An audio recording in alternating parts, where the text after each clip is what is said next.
My name's Chris Auer. I'm one of the owners at 2020 Cycling Company in Baltimore, Maryland. And today we're here to teach you how to change a flat tire. Okay, when we get a flat tire, the first thing we got to do is get it off the bike. We've already done that today, but now there's a couple key little things here. Those of you who have never changed a flat before, you might find a black plastic cap covering the valve, as well as a small metal nut holding the valve in place. First thing we want to do is remove both of those, so that's going to help us get that tube out of there later on. Next thing, in this case, this is off a new bicycle, so it's inflated, so I'm going to take the air out as if we'd gotten a flat. And now we've got our flat tire.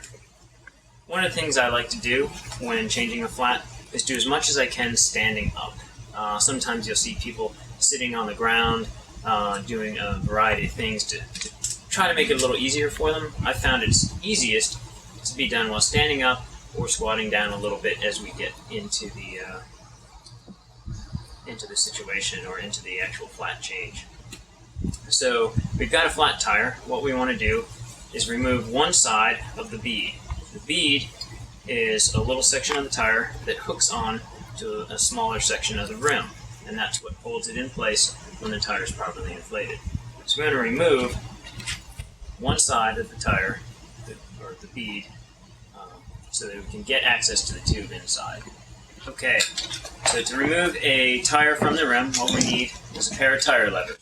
They usually come in packs of 2 or 3s from your local bike shop, and it's a great thing to have. Hopefully today we can teach you to only use one, and that second one's there to get you out of trouble or out of a bind when the event that one breaks or is lost. So I've brought my own here.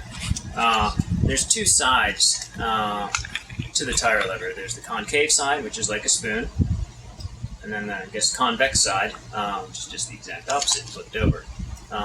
And then there's a little side at the end, and I'll show you what we do with that later. But what we want to do is place the tire in front of us on the ground. Using our thumb and holding onto the rim, we peel back the tire just a little tiny bit. And see if we have enough space to get the spoon side straight down inside there. I tend to tell people to put that straight down so that when you flip the tire lever using your wrist, keeping it connected to the bead of the tire, it pulls just a small little section out. Okay? Now, that side that I told you about later, that is actually designed to hook onto a spoke, which will then keep that tire from the rim and will allow you to slide a second tire lever in there and remove the tire. We use this when a tire is exceptionally hard to get off the rim. So in this case, I've pulled it all the way down, and then I'm going to let gravity assist me as well as my body weight. Slide the tire forward. Using my thumb and my wrist, I slide forward and down along the edge of the rim. Now I'm just going to move the tire along, and that pulls the bead right off from the rim. Okay, this is all we need to do in most circumstances to change a flat tire. So we've gotten this far. What we want to do now is remove the tube. So just reach your fingers in there and pull the tube out completely. When you get to the valve, you might have to pull back and slide that up a little bit. So now that we've got the tube out, we want to just do a quick check of the wheel to make sure we're not going to get a flat again. If a piece of glass or a thorn or something has penetrated the casing of the tire and you put a fresh tube in there, it might only take a few seconds after you inflate it for it to go flat again. So after a visual inspection, I usually rub my fingers over the outside of the tire just to make sure there's nothing glaring, nothing sticking out there. I then do the same thing on the inside. Take as many of your fingers as you can, and then just slowly slide them around on the inside of the tire. So assuming that we haven't found anything that's going to damage that new tube, I put the tire back down, or the wheel back down in front of me. I get my new tube. In this case, this is a Presta valve tube. Some of you may have a Schrader valve, which is a little different. And a little trick that we do is the tubes come completely flat. There's no air inside them. The Presto-Valve tube also has a little nut on the end. One of the things that are key to inflating this is opening that up. Now, if you pumped up your tires before, you already know this, but what I'll do is I'll open that up, give it a little tap to make sure it moves freely, and then, as silly as it may seem, I want to give a little bit of air, a little bit of air into the tube to give it some shape. What that shape will do is help us really lay it inside the rim and get the tire on a little quicker. So you can either use a small pump if you have that, or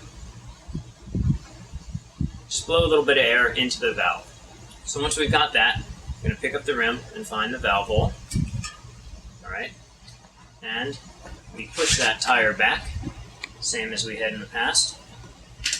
Put the valve right in, and just let it sit. Now with the tire in front of me, or the wheel in front of me, what I do is I then just lay the tube and guide it a little bit, as best we can, into the actual tire itself. And it does a pretty good job already.